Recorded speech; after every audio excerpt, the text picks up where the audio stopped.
Yemen से Houthi ने Israeli शहरों पर हमले किए। हूती के हमले को लेकर इजराइल के तेल अवीव समेत कई शहरों में अलर्ट जारी हुआ है। तेल अवीव और शेफेला में बजाया गया खतरे का सायरन। ये देखिए, यरूशलेम में भी लोगों को अलर्ट करने के लिए सायरन बज रहे हैं। तेल अवीव के आसमान में दिखा फाइटर प्लेन।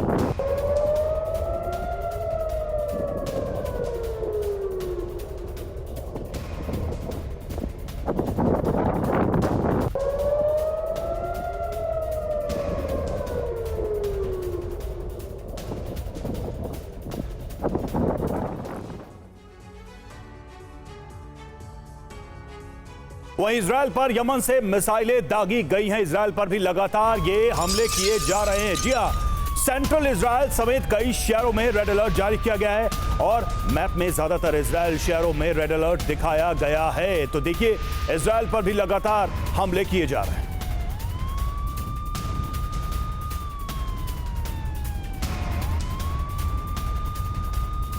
और वहीं इजराइल के यरूशलेम के आसमान में हूती की मिसाइलें नजर आईं। एक साथ हूती की कई मिसाइलें आसमान में दिखी हैं। हूती की बैलिस्टिक मिसाइलों को मार गिराने का दावा इजराइल ने किया है।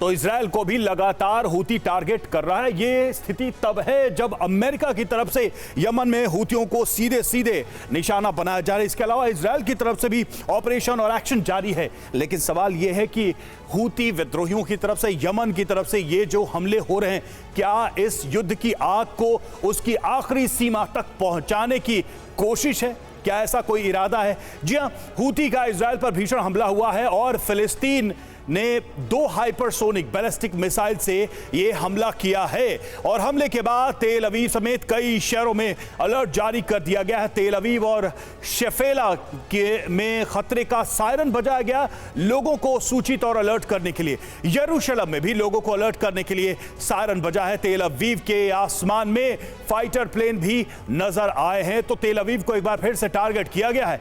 कहीं ना कहीं यह मैसेज देने की कोशिश, यह संदेश देने की कोशिश कि जंग खत्म नहीं हुई है और यमन यानी हूती अभी भी इस जंग में मौजूद है, बने हुए हमला करने में सक्षम है। हमारे साथ तमाम मेहमान इस वक्त जुड़े हुए। सबसे पहले परिचय आपका करा दे, मेजर जनरल संजय सोई, रक्षा विशेषज्ञ हमारे साथ जुड़े हुए हैं, और नेवल ऑफिसर पीके घोष हमारे साथ, डिफेंस एक्सपर्ट जुड़े हुए, महेश सचदेव पूर्व राजदूत हमारे साथ इस वक्त जुड़े हुए हैं। सोई सर, सबसे पहले तो यही मैं समझना चाहूंगा कि इस सिचुएशन में भी हूती अगर काउंटर करने की कोशिश, एक तरीके से तेल अवीव को प्रोवोक करने की कोशिश कर रहे हैं, तो इसका मकसद और फायदा क्या हो सकता है? बिल्कुल रवि, देखिए अभी पिछले हफ्ते अमेरिका ने यमन के ऊपर काफ़ी बड़ा हमला किया था और क्लेम किया गया था काफ़ी उनकी मिसाइल बेसेस डिस्ट्रॉय कर दी गई हैं, काफ़ी कैजुअल्टी की गई हैं। उसके बाद भी हमले हो रहे हैं। पर यहाँ पर मेरे हिसाब से मैसेज है बहुत तगड़ा हूती की तरफ से अपने लोगों के लिए भी और इजराइल के लिए और अमेरिका के लिए भी, कि 2000 किलोमीटर से दूर जाकर, यमन और इजराइल के बीच में 2100 के लगभग किलोमीटर दूरी है, वहाँ पर जाकर अगर उनकी मिसाइल पहुँच सकती है, हमला कर सकती हैं। भले ही मिसाइल को डिस्ट्रॉय कर दिया गया हो, लेकिन आज उन्होंने मैसेज दिया कि हूती अभी है, हूती अभी ख़त्म नहीं हुआ, आपके हमलों के द्वारा हम डर नहीं रहे हैं। उसके बीच में मैंने भी उनके स्पोक्स पर्सन का भी सुने थे बयान कि वो कह रहे थे कि अमेरिका के एयरक्राफ्ट कैरियर पर भी हमला किया गया। इस तरह से ये देखा जाए तो एक बहुत बड़ा मैसेजिंग है, बहुत बड़ा संदेश है इजराइल के लिए और अमेरिका के लिए कि आज भी हम हमला करने में सक्षम हैं और इतनी दूर जाकर भी हमला कर सकते हैं। तो यहाँ पर अभी मुझे ये लग रहा है कि जो रेड सी के ऊपर जो खतरा बना हुआ था और इंटरनेशनल कमर्शियल जो शिप जा रहे थे, वहाँ पर ये खतरा दोबारा से ज़्यादा बढ़ गया है कि अगर हूती ने फिर हमले चालू कर दिए रेड सी के ऊपर, तो आज वो फिर केप ऑफ ग्रेट होप से घूम के जाना पड़ेगा और दुगना तिगना किराया लग जाएगा, इंश्योरेंस कॉस्ट बढ़ जाएगी और दुनिया के नेवी जो तमाम नेवी वहाँ पर डिप्लॉयड हैं उनका काम भी काफ़ी ज़्यादा बढ़ जाएगा। तो ये माहौल जो है अभी बद से बदतर दोबारा होना शुरू हो गया है। बीच में 1-2 महीने लगा था कि शांति हो गई वहाँ पर। बिल्कुल सही आपने कहा सर, रेड सी में जो हाहाकार है वो आने वाले वक्त में और मचेगा, इसके सीधे आसार नजर आ रहे हैं। और इस बीच देखिए हूती ने बड़े हमले अंजाम दिए इजराइल के अंदर। इजराइल में बड़े पैमाने पर हूती की तरफ से हमले हुए हैं। इजरायली शहरों में अफरा तफरी मची है। खतरे का सायरन बजने के बाद लोग इधर उधर भागते नजर आए। हवाई हमले के अलर्ट के बाद तेल अवीव समेत कई शहरों में भागते नजर आए लोग अपनी जान बचाने के लिए। तेल अवीव में लोग शेल्टर की तरफ भागते नजर आए हैं। ये तस्वीरें आप देखिए।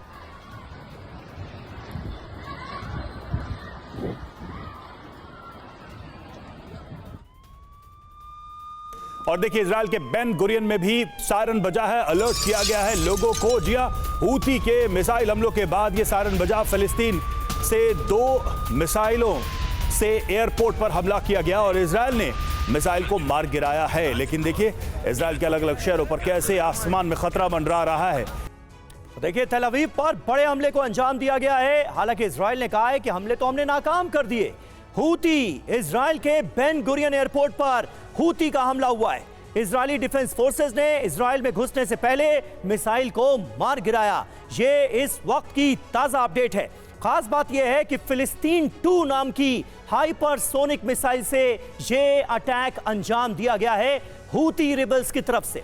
इजरायली एयरफोर्स ने फिलिस्तीन 2 मिसाइल को, जो कि एक हाइपरसोनिक मिसाइल है, इसे मार गिराया है। ये एक बड़ी अपडेट सामने आ रही है। अमेरिकी एयरक्राफ्ट कैरियर पर भी हूती ने अटैक किया है। प्रोटोकॉल के तहत सायरन एक्टिवेट किए गए थे। ये इजरायली डिफेंस फोर्सेस की तरफ से बताया गया है। हूती के मिसाइल का मलबा गिरने का भी डर था, ये आईडीएफ कह रही है। वहीं लाल सागर में तैनात वॉरशिप पर भी हूती ने निशाना साधा है, किया है अटैक। तो ये बड़ी अपडेट्स इस वक्त सामने आ रही है। हमारे साथ इस वक्त ज़ेपोरिजिया से हमारे संवाददाता मनीष झा मौजूद हैं।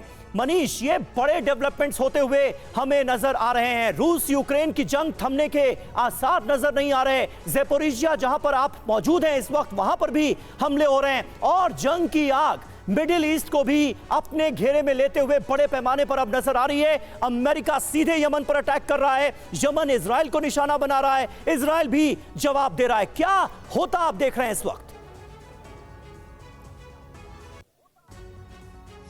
बिल्कुल, देखिए रूस यूक्रेन युद्ध क्षेत्र का मिडिल ईस्ट के साथ सीधा सीधा कनेक्शन है और यही वजह थी राष्ट्रपति पुतिन और राष्ट्रपति ट्रंप के बीच बातचीत में दोनों ही जो वॉर जोन है उसको लेकर चर्चा हुई थी। और देखिए सीधी सी बात है, अब तक रूस हूती को के प्रति सहानुभूति रखता आया है। कहा जाता है कि हूती के पास जो हथियार हैं उसमें बहुत से रशियन हथियार भी थे।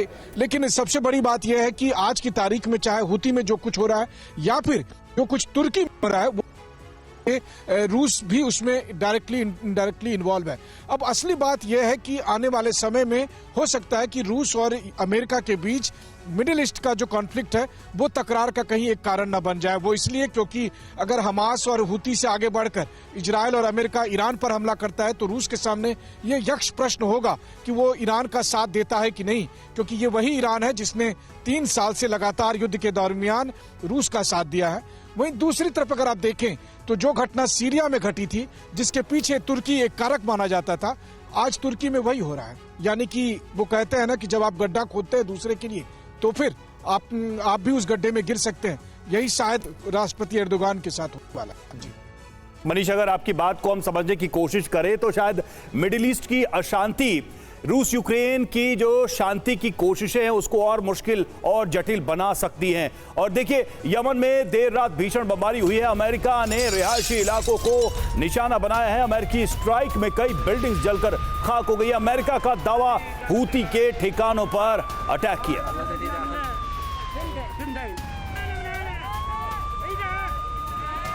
तस्वीरें में आपको दिखा रहे हैं उसी हमले की अमेरिका की तरफ से। अब देखिए किस तरह से डायरेक्ट ये टारगेट किया जा रहा है। अमेरिका ये दावा कर रहा है कि हूती के ठिकानों को हमने निशाना बनाया है। और उसके बाद यमन के सना में जो बमबारी की गई, वहां कैसी तस्वीरें निकलकर सामने आई, ये भी देखिए।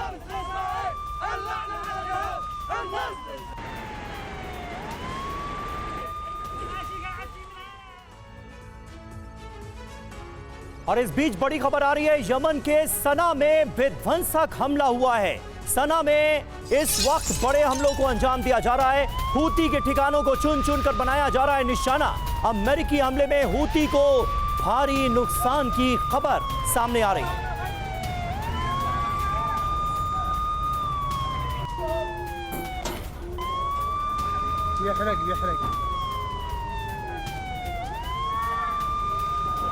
तो देखिए ये सना की खबरें आपको दिखा रहे हैं। यमन की ये तस्वीरें इस वक्त आपके सामने हैं जहां पर बड़े हमलों को अंजाम दिया गया है। जानकारी ये मिल रही है कि ये अमेरिका का हमला था जिसे अंजाम दिया गया है सना में, और यहां पर हूती फोर्सेस को भारी नुकसान की खबर है। अमेरिकी बमबारी हुई है और अमेरिका ये दावा कर रहा है कि हूती के ठिकानों को चुन चुन कर निशाना बनाया गया है, बर्बाद किया गया है। यमन में सना में ये जोरदार हमला किया गया है अमेरिका की तरफ से, जिसकी तस्वीरें इस वक्त आपके सामने।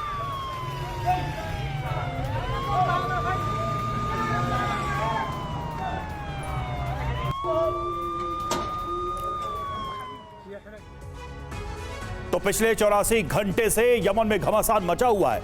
अमेरिका हूती के ठिकानों पर लगातार बमबारी कर रहा है। दूसरी तरफ हूती के लड़ाकों ने भी लाल सागर में अमेरिकी युद्धपोत पर हमला कर जंग को और विध्वंसकारी बना दिया है। यमन में हूती के खिलाफ इजराइल ने भी मोर्चा खोल दिया है। इजराइल भी हूती के ठिकानों पर लगातार हमले कर रहा है। तो हूती की तरफ से जो पलटवार किया जा रहा है, चाहे वो अमेरिका के युद्धपोत हो या फिर इजराइल के ऊपर, इससे इस युद्ध की आग और भड़केगी, ये साफ नजर आ रहा है। लेकिन सवाल यही है कि शांति की हर उस पहल पर क्यों विराम लगता जा रहा है। और जैसा कि थोड़ी देर पहले हमने बात की कि दुनिया के दूसरे हिस्से में जहां युद्ध चल रहा है उसका भी सीधा कनेक्शन इस इलाके में अशांति से है, चाहे वो तुर्की हो, चाहे वो यमन हो, चाहे वो ईरान हो। और देखिए किस तरह से यमन पर ये लगातार प्रहार हो रहे हैं और किस तरह का विनाश वहां हो रहा है। समझने के लिए चलते हैं सबीन के पास। जी हाँ रवि, और बड़ी बात यही है कि जो रेड सी का डेडलॉक है वो भी खत्म होने का नाम नहीं ले रहा है, और तमाम एक्सपर्ट्स अब ये कह रहे हैं कि अब ये डेडलॉक और ज्यादा बढ़ेगा। हूती के तरफ से जो हमले हो रहे थे अमेरिकी वॉरशिप्स को जिस तरह से निशाना बनाया जा रहा था, ये हमले भी और बढ़ेंगे। यमन पर अमेरिका का प्रहार, हूती का सर्वनाश। जहां हूती के ठिकानों पर अमेरिकी बमबारी हुई है, यमन के कई इलाकों में एयर स्ट्राइक हुई है। टारगेट पर कौन था? हूती के ठिकाने। इसके अलावा यमन का radar system, command centre, drone और रॉकेट लॉन्च पैड भी अमेरिका के निशाने पर थे। तो ट्रंप के टारगेट पर नजर आ रहे हैं हूती का अमेरिका पर अटैक। ये देखिए, हूती लड़ाकों ने लाल सागर में जंग छेड़ दी है। अमेरिकी युद्धपोत पर 3 बार अटैक हुआ है। यानी रेड सी से गुजरने वाले जो एयरक्राफ्ट कैरियर हैं, जो युद्धपोत हैं, अमेरिकी युद्धपोत, वो हूती के निशाने पर हैं। एयरक्राफ्ट कैरियर पर क्रूज मिसाइल से हमला हुआ है। अंडरग्राउंड ठिकानों से अमेरिका पर ये अटैक अंजाम दिए जा रहे हैं हूती की तरफ से। हमारे साथ पीके घोष साहब भी मौजूद हैं। घोष साहब, किस तरह से आप देखते हैं इन हमलों को और हूती की ताकत को? हमास को लगभग खत्म कर दिया गया है, लेबनान में हिजबुल्लाह की कमर तोड़कर रख दी गई है और अब निशाना हूती पर साधा जा रहा है। इसके बाद नंबर सीधे ईरान का है क्या? देखिए, हाँ, ये मैं भी एकदम आश्चर्यचकित हूँ, क्योंकि कुछ ही दिन पहले, कुछ सप्ताह पहले अमेरिका ने कहा था कि उनका जो एयरक्राफ्ट कैरियर है लाल सागर में और उस एरिया में, उन्होंने हूती के जितने भी अड्डे थे उन्होंने ध्वंस कर दिया और हूती समझिए कि बंद ही हो गया है। वहाँ पर इजराइल ने फिर गाजा में अटैक किया। युद्ध विराम होने के बावजूद 400-500 लोगों को मार दिया। यहाँ पर हूती ने अपने मिसाइल भेजे हैं कुछ 2100 किलोमीटर। ये कोई छोटी बात नहीं है। चाहे वो आयरन डोम जो इजराइल का एंटी मिसाइल डिफेंस सिस्टम है वो उसे नष्ट कर दे, ये बात नहीं है। लेकिन बात यह है कि वो मिसाइल 2000 किलोमीटर जाती है और अलग अलग इजराइल में जगहों को वो एकदम, शायद वहाँ पर न गिरे, उनको ध्वंस कर दिया है, लेकिन जाती है वहाँ पर। यानी कि हूतियों का जो कैपेबिलिटी है वो अभी अमेरिका क्या कर रहा है, वो सना में बॉम्बिंग कर रहा है। किस जगहों पर बॉम्बिंग कर रहा है? रिहायशी इलाकों पर बॉम्बिंग कर रहा है। इससे क्या होगा? इससे क्या होगा कि लोग कहेंगे कि उन्होंने रेजिडेंशियल इनोसेंट सिविलियंस को मारा है। और एक बहुत बड़ी बात है कि अभी तक हमने सोचा था जो ट्रेड जाता है रेड सी से, लाल सागर से, वो अभी फिर केप ऑफ गुड होप से जाएगा और इससे क्या होगा कि पूरे दामों में बिल्कुल बढ़ जाएंगे।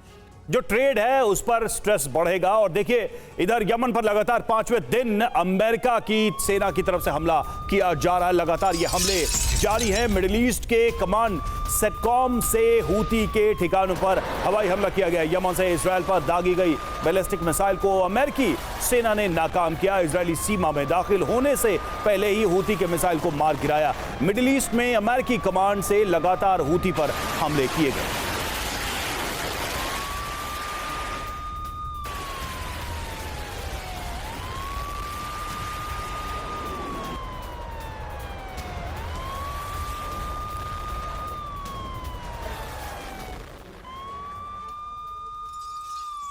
तो देखिए अमेरिका की तरफ से बड़े हमले हूती को टारगेट करके किए जा रहे हैं और अमेरिका ने हूती को एक बड़ी धमकी दी है।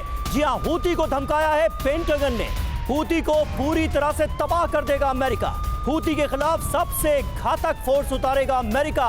अमेरिकी रक्षा मुख्यालय पेंटागन की हूती को ये डायरेक्ट वार्निंग आ गई है। लगातार जारी रहेंगे हूती पर अमेरिकी अटैक। अमेरिकी सेना पर हमले बंद नहीं किए तो हूती इसका अंजाम भुगतेगा। ये सीधी धमकी पेंटागन की। और देखिए हूती के खिलाफ अमेरिका क्यों इस बार आर पार की जंग के मूड में है और ताजा धमकी में अमेरिकी रक्षा मुख्यालय पेंटागन ने क्या कहा, आइए इसको भी देखते हैं, इसको भी समझते हैं। तो अमेरिकी हितों को चोट, हूती को मिटाने की कसम खा ली अमेरिका ने। पिछले 5 दिनों से हूती पर ताबड़तोड़ हमले किए जा रहे हैं और 5 दिनों में हूती के 30 ठिकानों पर अमेरिका ने हमला किया है। हूती को खत्म करने के लिए पूरी ताकत से हमले किए गए हैं। अमेरिका ने यह बयान भी जारी किया गया है। अमेरिकी कमर्शियल जहाजों की रक्षा के लिए हमले किए गए और जहाजों पर हमले के बंद होने तक अमेरिका यह हमले जारी रखेगा, यानी कि सिचुएशन कहीं से भी बदलने वाली नहीं है। तो हूती को पेंटागन की धमकी क्यों है यह भी समझिए। इजराइल जाने वाले जहाजों पर दर्जनों हमले किए गए हैं और अमेरिकी नौसेना जहाजों के खिलाफ कुल 170 हमले हुए हैं। अमेरिकी कमर्शियल जहाजों पर अब तक 145 हमले किए गए। लाल सागर और अदन की खाड़ी में आवाजाही इससे प्रभावित है और हूती के हमले का अंजाम ईरान को भी भुगतना पड़ेगा। ये यूएस ने ईरान को भी चेतावनी दी है क्योंकि कहीं ना कहीं ईरान का डायरेक्ट कनेक्शन है हूती से। महेश सर, ये सिचुएशन में एक सवाल बहुत ही स्वाभाविक है कि ये हूतीज इतना डिफिकल्ट क्यों हो गए हैं अमेरिका और इजराइल के लिए। इतनी मारकाट, इतनी बमबारी के बाद भी still they are attacking US and Israel. ये ताकत कहां से मिल रही है उनको? क्या सिर्फ इजराइल से मिल रही है, ईरान से मिल रही है और वो काफी है? इस सवाल का जवाब मैं 2-3 पहलू को उजागर करके देना चाहूँगा। पहली बात तो ये है कि अगर रेड सी एरिया में फिर से हूती अटैक शुरू होते हैं तो इससे कुछ हद तक अमेरिका का फ़ायदा होगा, क्योंकि रूस का तेल जो एशिया के मार्केट में आता है वो महंगा हो जाएगा और नहीं आ पाएगा। दूसरा मैं ये कहना चाहूँगा कि एक परोक्ष रूप से ईरान को एक धमकी दी जा रही है, जो कि ट्रंप साहब ने इसको छुपाया नहीं है। उन्होंने कहा है कि हूती जो कुछ भी करते हैं उसका खामियाजा ईरान से लिया जाएगा। तीसरा मैं ये कहना चाहूँगा कि रूस और अमेरिका की शिखर वार्ता जो टेलीफोन से हुई है परसों, उसमें 2.5 घंटे की वार्ता में कई ऐसे पहलू यूक्रेन से इतर लिए गए होंगे जिसमें कि रूस ईरान संबंध या रूस का सीरिया के साथ संबंध या अमेरिका का जो वर्चस्व मध्य पूर्व में है उसको रूस की मान्यता मिलना, ये सब चीज़ें जाहिर होंगी। और जो मैं देख रहा हूँ कि जिस तरह से हमले किए गए हैं उसमें एक नया पहलू आता है। अमेरिका के हमले इस बार जो हैं वो एक बड़े स्तर पर हैं, लेकिन वो हूती के लीडरशिप को टारगेट कर रहे हैं जी। और लीडरशिप को टारगेट करने का अलग ही महत्व है। वो चाहते हैं कि हूती की लीडरशिप जो कि नॉन डेमोक्रेटिक है, जिसका रिप्रेजेंटेशन एक बहुत नैरो है ऊपर, उसको खत्म कर दिया जाए। बिल्कुल। और देखिए, एक तरफ इजराइल मुकाबला कर रहा है हूती से, तो दूसरी तरफ गाजा पर भी एयर स्ट्राइक जारी है। बड़ी खबर है, हूती की ओर से हमले के बीच इजराइल का गाजा पर बड़ा हमला। गाजा के खान यूनुस के रिहायशी इलाकों में एयर स्ट्राइक हुई है। बेत हनून और बेत लाहिया इलाके में भी आईडीएफ हमले कर रही है। तस्वीरें आप देखिए, खान यूनुस के रिहायशी इलाकों में भी इजरायली डिफेंस फोर्सेस ने स्ट्राइक की।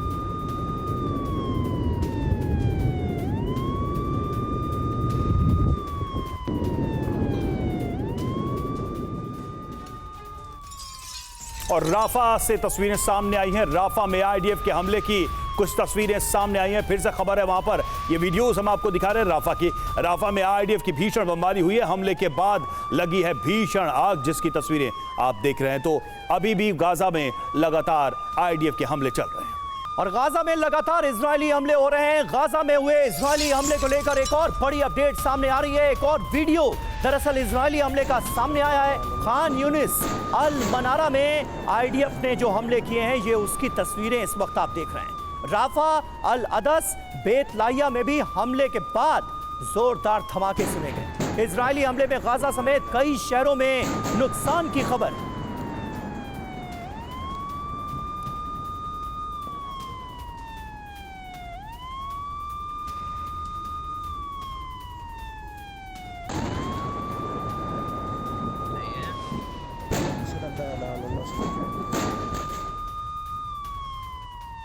और देखिए, गाजा में हमले की कुछ और तस्वीरें भी हम आपको दिखा रहे हैं। विध्वंसक हमला किया गया इजराइल की तरफ से गाजा में, और गाजा के अल तुफ़ा में रिहायशी इमारत को उड़ा दिया इजराइल ने इस हमले में। ये देखिए तस्वीरें, हवाई हमले के बाद पूरा इलाका थर्रा गया। बिल्डिंग में हमास के संदिग्धों के छिपे होने की खबर थी, जिसके बाद इस बिल्डिंग को, इस इमारत को निशाना बनाया गया इजराइल की तरफ से।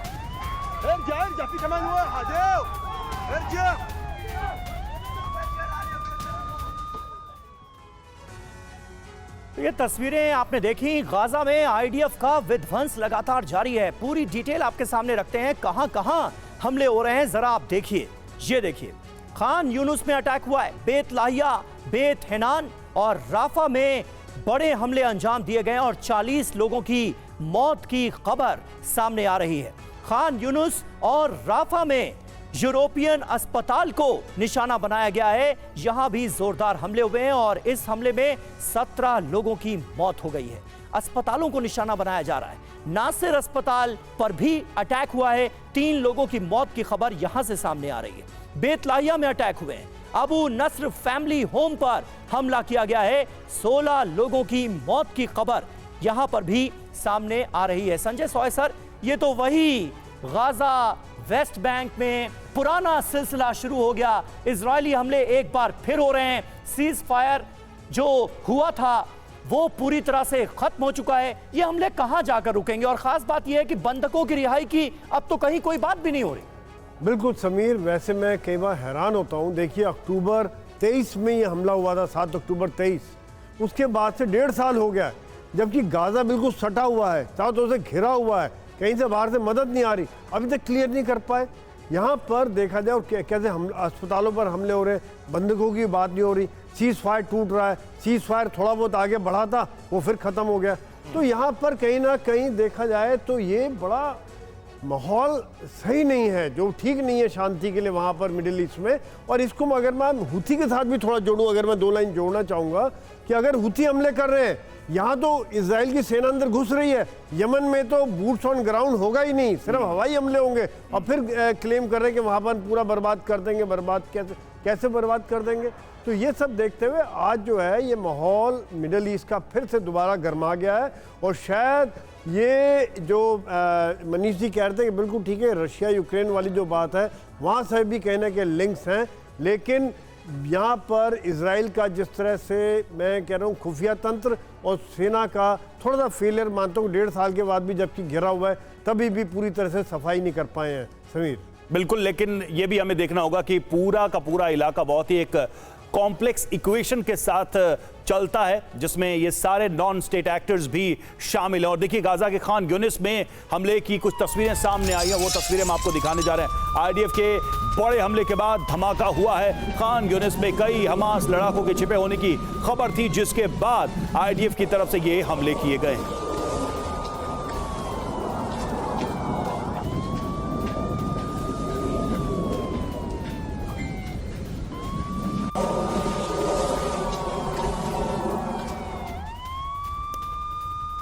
और इस बीच एक बड़ी खबर सामने आ रही है। गाजा में कई हमास के लड़ाकों के मारे जाने की खबर है। जी हां, दावा यही किया गया है। इजरायली हमले में हमास के लड़ाकों के मारे जाने की बात की जा रही है। गाजा में हमास के ठिकानों पर आईडीएफ ने ताबड़तोड़ हमले किए हैं। हमले के बाद धमाके के साथ एक बिल्डिंग तबाह हो गई और इजरायल ने यह दावा किया है कि हमास के लड़ाके इस हमले में मारे गए।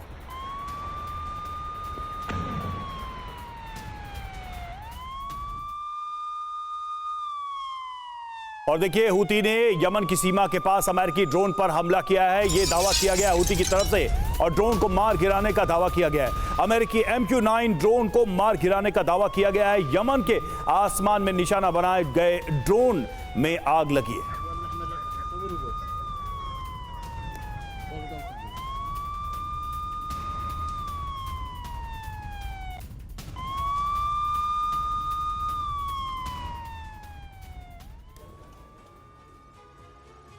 और देखिए हमास को नेतन्याहू की बहुत बड़ी धमकी सामने आई है। हमास के खात्मे तक जंग जारी रहेगी। नेतन्याहू ने कहा है बंधकों की रिहाई तक जारी रहेंगे हमले, मकसद हासिल करने तक इजरायल शांत नहीं बैठेगा, ये बेंजामिन नेतन्याहू कह रहे हैं। गाजा पर हमलों के लिए खुद हमास ही जिम्मेदार है, ये कहा है नेतन्याहू ने इन बड़े हमलों को अंजाम देने के बाद। देखिए ये सीधी चेतावनी और ये बयान नए नहीं हैं, लेकिन हर बार हम देखते हैं कि इजरायल बड़े विध्वंस के साथ गाजा में हमले करता है। तो हमास को नेतन्याहू की बहुत बड़ी धमकी सामने आई है। हमास को खत्म करके रहेंगे, एक बार फिर से अपना प्रण दोहराया है नेतन्याहू ने। बंधकों की रिहाई तक गाजा पर हमले जारी रहेंगे।